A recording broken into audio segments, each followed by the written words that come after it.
Hello and welcome to another vegan takeout review. Here we are at Dirty Kitch, and I've got a huge platter, vegan platter here, with all the signature dishes, all the popular dishes here at Dirty Kitch, and we've got a little table over here, so we're going to sit down for this very special review. So come with me.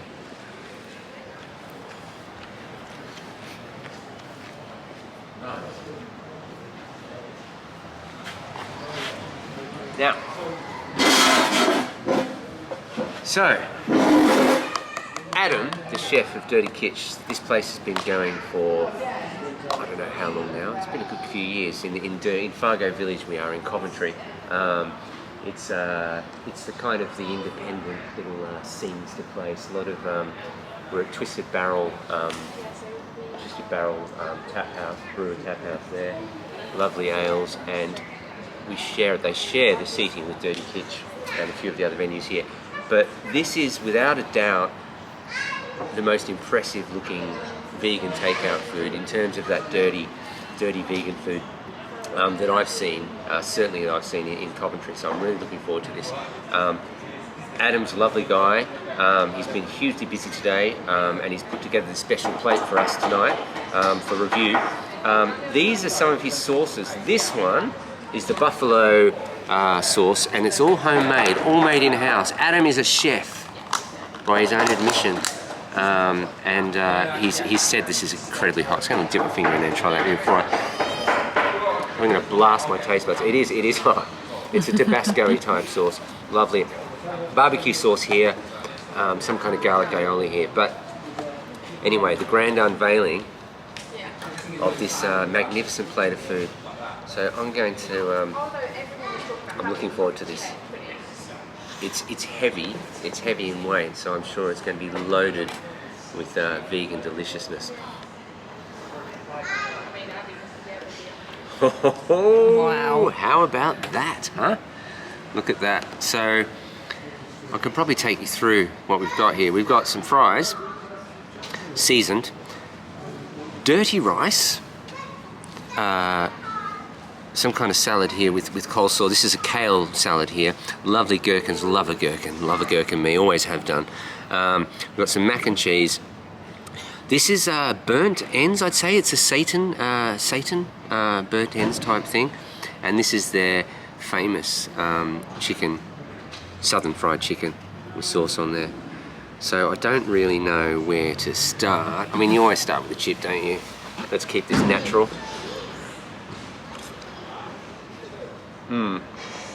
Lovely seasoning. It's got a sweetness. There's like a sort of a honey glaze, or like, wouldn't be honey obviously, but maybe a maple syrup glaze. I'll have to find out. It's probably on the menu. Yeah, I think it said maple syrup. And a kind of a Cajun spice maybe.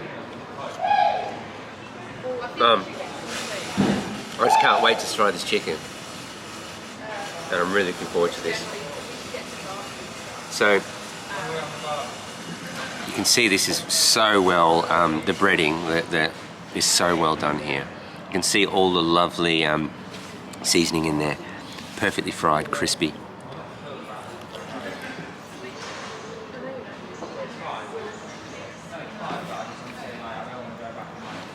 Man, it's really good, really good.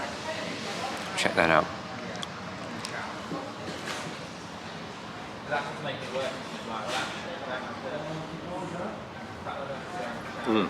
Nice heat, nice level of heat as well. I could go in with this. I could go with some buffalo sauce here. Feeling brave.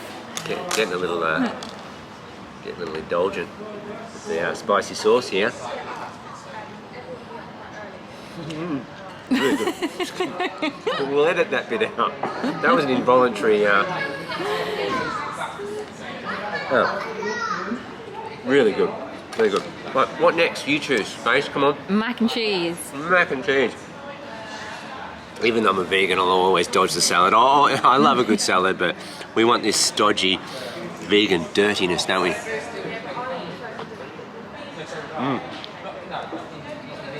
It's really good. Like it doesn't taste like a sort of a mac and cheese. Like it's not. It doesn't have that. Well, I mean, usually the cheese in mac and cheese isn't good quality cheese, but it's more in the herb. The flavour's more in the herbs, like this herbs than the. So I guess you've got to compensate for the lack of flavour in the vegan cheese. You know, we know the vegan cheese has got some way to go, but it's the herbs really sort of bring it alive. I know you're wanting me to speed up this review so you can get stuck in, but I'm going for the rice. So what's in the rice? It's rice and peas. It's your kind of West African Jamaican, but chili, which wouldn't ordinarily be in there. It's a kind of spicy. Again, it's got sweetness. It's got a sweetness in it. You've got your rice and peas, a bit of sweetness, a bit of chili. It's really good. Everything's working really well together on the plate. Let's try this kale before I get too carried away, because I love kale, a bit kale me. Oh, it's so good. It's a lovely dressing. Really nice. Really nice.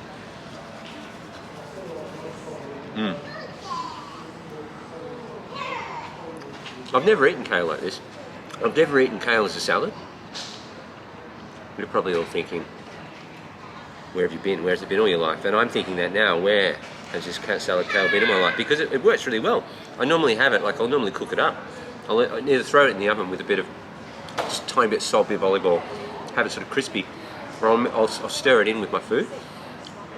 I never eat it raw, but it's really good. It works really well, especially with this dressing.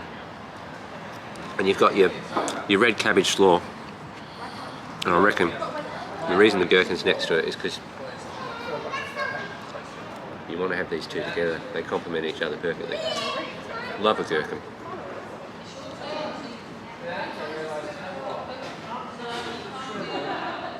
It's really good. The thing about a gherkin is it always, without fail, transports me back to a McDonald's Big Mac. That's what I was just thinking of. Yeah, there you go. See, I love a Big Mac. I used to love a Big Mac.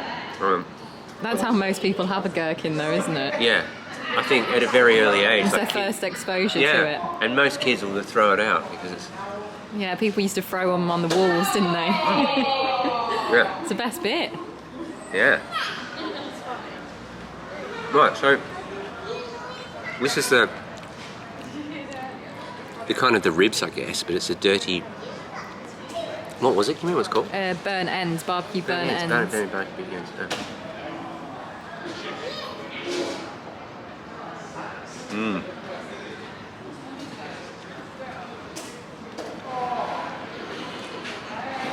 It's good. It's good. It's not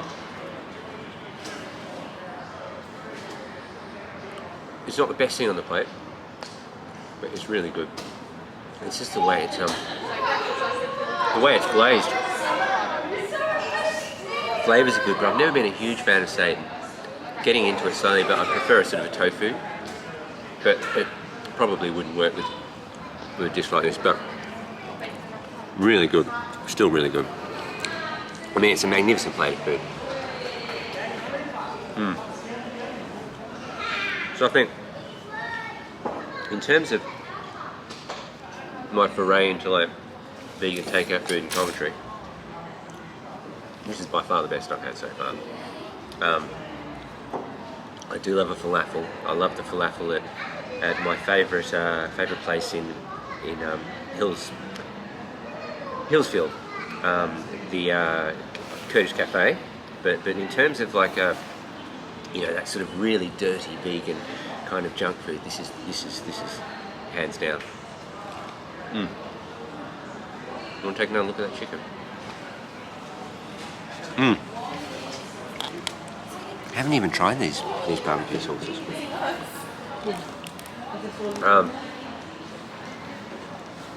Yeah, this has really cheered me up. It's otherwise a pretty dull day at the end of this heat wave we've had in the UK recently.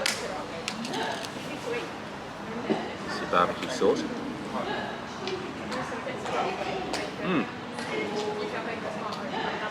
Everything's got a sweetness.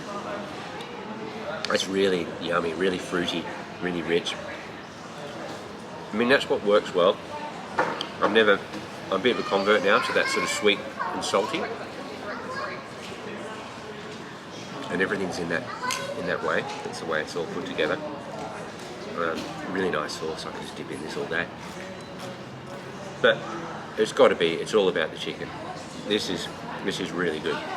And as they used to have, or they still do, I'm not sure, but I think they've got a reduced menu at the moment because we're in these weird COVID times. And but they had a waffle with the chicken, and that's the maple syrup, and then you have this lovely chicken, and it would go really well. It's that sort of sweet and savoury thing again. I would have loved to have tried that, but it's not on the menu tonight. But you know, there'll be another time, and I'll definitely come back. Definitely come back.